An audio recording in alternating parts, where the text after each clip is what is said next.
may diferensya na mo'y kasuko na mo.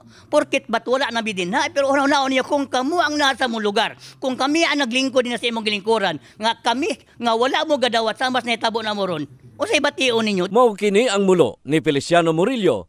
Human nga hangtod karon padayon gihapon kining nagapaabot sa ilang hinaguan nga health emergency allowance. Sumala ni Murillo nga makapila ka higayon na ang pag-release sa hiya nga alang sa maong hospital.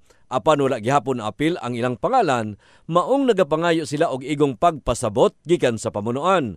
Gihingusga ni Murillo nga gibana-banaan nga mokabat sa 36,000 pesos ang mahimo nilang madawat sa 6 ka bulan ug dako na unta kini nga tabang sa ilang pagpamugas. Ilabi pa karon nga pitos ang panahon. Kung naglisod ko sir, mas naglisod gito mga kauban ako karon. Kay sige tawag lagi kulang na lang mo hila kay kung siguro sa pagtawag sa cellphone ko katubangay pa makita na ko ilang luha baga tulo. Gumikas kawadon. Unya kun sa ila na may tabo, malipay sila na. Sa gihimong pagsusi sa news team, nasuta nga dunay napirmahan ang City Treasurer's Office nga payroll alang sa hiya sa City Hospital. Sumala ni Zinaida Itorma na anaa sa 2.1 million pesos og mga 1.2 million pesos ang kantidad nga iyang gipirmahan.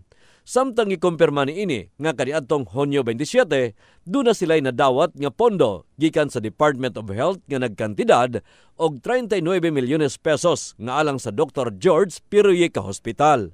Tanaan na sa city, naalang sa Dr. George Piroyeca Hospital Management ang paghimo sa mga payrolls para makredit na sa account sa atong mga empleyado.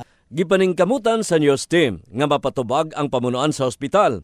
Apan sumala sa nagpailang data privacy officer nga wala ang ilang labaw nga si Dr. Ryan Aplicador nga mao'y bugtong makatubag sa maong isyo.